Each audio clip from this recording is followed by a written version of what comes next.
Bismillahirrahmanirrahim. Assalamualaikum warahmatullahi wabarakatuh. Alhamdulillahirrahmanirrahim. Bersama Bang JP kembali dalam acara Kurma Kultum Ramadan bersama Honda. Alhamdulillah hari ini kita kedatangan tamu dari komunitas penggagas ngopi dakwah. Beliau adalah Ustadz Firdaus LC MPD. Siap. Boleh perkenalan dulu Ustadz? Siap. Bismillahirrahmanirrahim. Assalamualaikum warahmatullahi wabarakatuh. Sahabat Honda Bubble dimanapun Anda berada, perkenalkan saya Ustadz Firdaus, penggagas komunitas ngopi dakwah Pangkal Pinang, sekaligus mudir Al-Firdaus Islamic Center Kota Pangkal Pinang. Terima kasih Ustadz atas kedatangannya. Sama-sama. Alhamdulillah kita hari ini ya sahabat Honda Bubble yang berada di luar sana ataupun di rumah yang sedang menonton kita akan berbagi materi yang sangat bermanfaat ya di tengah bulan Ramadan ini. Kadang saya nggak jauh-jauh Ustadz ya, saya dari awal yang ada di rumah saya saja. Kadang mohon maaf ini Ustadz ya, kadang adik saya istilahnya kan makan sahur, iya, puasa iya, tapi sholat subuh terlewat kan. Masya Allah. Kadang kan ya biasa nama anak udah gitu kan, habis dari makan sahur bawaannya ngantuk, bablas, bangunnya pagi. Nah, ini Ustaz, kadang ada beberapa dari teman saya juga itu kadang mereka puasa tetap dijalankan, tapi nggak sholat, tidak sholat, lalai dalam sholat. Siap. Seperti apa pandangan Ustaz pada mereka seperti ini Ustaz? Bismillahirrahmanirrahim. Sahabat Honda Bubble yang dirahmati Allah Subhanahu Wa Taala. Rasulullah mengatakan Islam itu dibangun atas 5 pondasi. 5 pondasi. Seperti sebuah bangunan lah. Kalau tanpa pondasi maka bangunan itu akan rapuh. Nah, Islam pun sama. 5 pondasi itu apa itu? Yang pertama mengucapkan 2 kalimat syahadat, yang kedua mendirikan sholat, yang ketiga membayar zakat, yang keempat berpuasa, yang kelima haji bagi yang mampu. Satu aja nggak kita kerjain, maka bisa dipastikan tuh pondasi agama kita tuh akan keropos. Nah, ini yang pertama. Yang kedua, 5 pondasi ini adalah satu kesatuan yang tidak boleh kita pisahkan. Tidak sempurna Islam kita, sahabat Honda Bubble yang dimuliakan Allah, ketika kita hanya sholat tapi tidak mau puasa. Pun sebaliknya, hanya puasa tapi nggak mau sholat gitu. Sampai saya teringat itu pada masa khalifah yang pertama, Abu Bakar As-Siddiq radhiyallahu anhu itu, beliau sempat bersumpah pada saat itu. Wallahi la uqatilanna alladzina farraqu bainas shalah waz zakah. Kata Abu Bakar As-Siddiq, demi Allah saya akan perangi siapa saja yang berani memisahkan antara perintah sholat dan perintah zakat. Karena pada saat itu ketika Rasulullah meninggal, ada orang yang nggak mau bayar zakat, tapi dia sholat. Hampir mirip kan dengan kasus yang tadi itu. Ada orang yang mau puasa tapi nggak mau sholat gitu. Nah, kalau melihat fakta yang terjadi pada masa Abu Bakar tadi, berarti ini satu kesatuan ini nggak boleh dipisah-pisah. Gitu.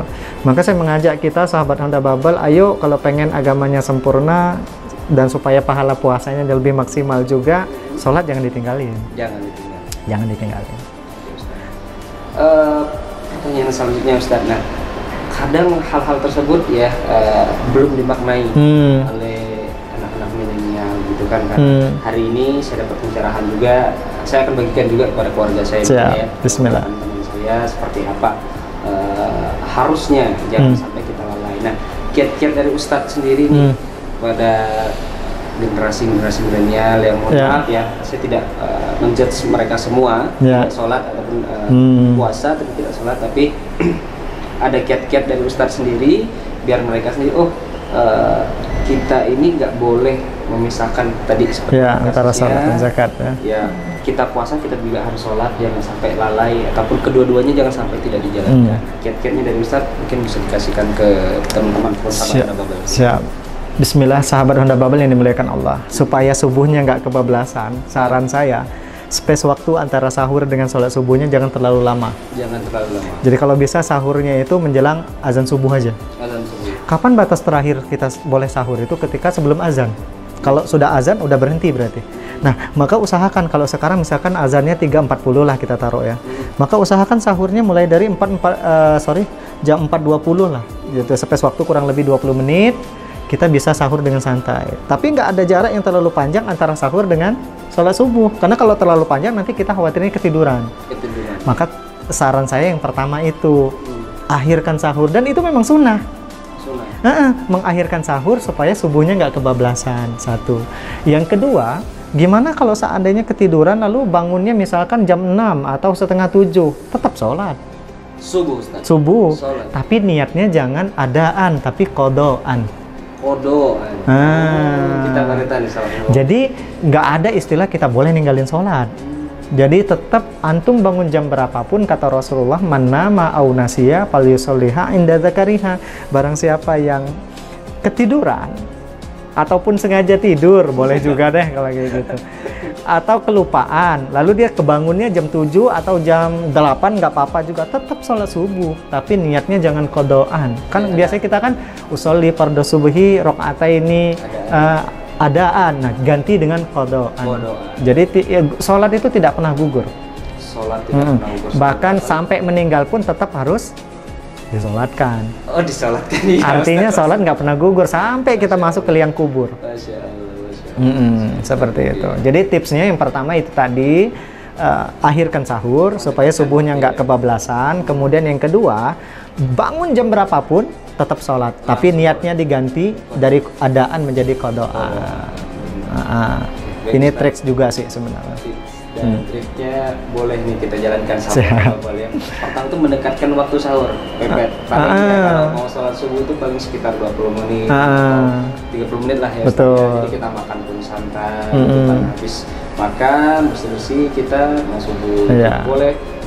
Bukan boleh sih sebenarnya, kalau masjid lebih dekat ya kita ke masjid. Iya, disunahkan ke masjid. Iya, kecuali tadi yang sengaja ketiduran ya. Iya. Orang yang sengaja ketiduran. Bukan sengaja ketiduran, sengaja menidurkan. sengaja menidurkan. Langsung aja kebangun tidur, sahabat global ataupun itu tetap sholat. Tetap sholat. Ustaz bilangnya tetap sholat. Sudah ada ada dalilnya. Dalilnya sudah ada gitu. Teman-teman bisa jalankan ya. Nah, mulai hari ini ketika mendengarkan istilahnya materi dari Firdaus, moga-moga tidak ada lagi yang meninggalkan sholat saja. Bismillah. Ya. Jadi, tapi ini berlaku untuk puasa kah? Atau mungkin di luar bulan Ramadan? Di semua kondisi ya. Di semua kondisi. Semua kondisi. Jadi memang terkadang kan kesibukan kita ini kan bekerja gitu. Kadang kita bekerja dari pagi sampai sore. Waktu asarnya baru keinget, zuhurnya kelewat. Maka sama kasusnya. Tetap kita sholat, niatnya diganti dari adaan kepada kodoan tadi. Kemudian kenapa sebenarnya kita berani ninggalin sholat? Karena kita nggak tahu ancaman bagi mereka yang ninggalin sholat. Sahabat Honda Babel yang dimuliakan Allah, di neraka itu ada satu neraka khusus Allah siapkan khusus mereka yang nggak sholat. Nama nerakanya neraka Sakor. Dalam sebuah ayat Allah bertanya kepada mereka, itu diceritakan, masalah kakumpi Sakor, kata Allah. Kalian ngapain masuk neraka Sakor ini? Apa jawaban penduduknya? Qalu lam nakum minal musallin. Dulu ya Allah, ketika di dunia kami nggak sholat. Jadi hati-hati.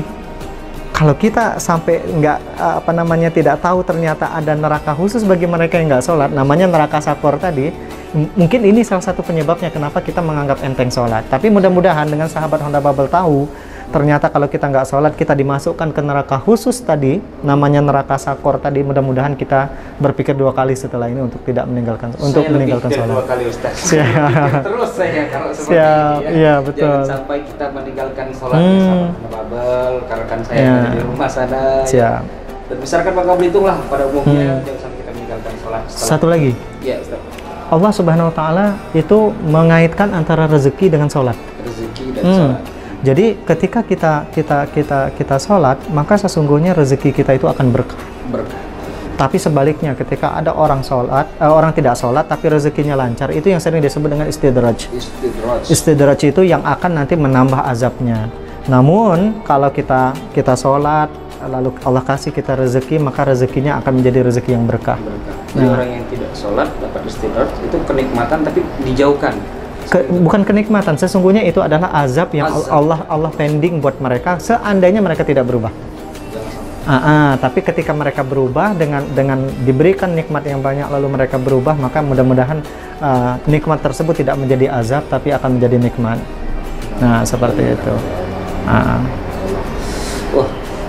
Kajian dari Ustaz ini sangat menggugah kita, dan alhamdulillah hari ini saya dapat pencerahan juga dari Ustaz Firdaus. Semoga saya, keluarga saya di rumah, Amin. dan rekan-rekan saya yang ada di Honda ataupun sahabat Honda Bubble serta masyarakat Bangka Belitung hari ini dapat pencerahan dari beliau, kita tidak akan meninggalkan sholat. Kalaupun memang ada hal yang terlupakan seperti Ustaz tadi, segera mengkodokan ya Ustaz. Dikodo aja. Dikodo. Biar tidak gugur pahala. Tidak gugur, betul.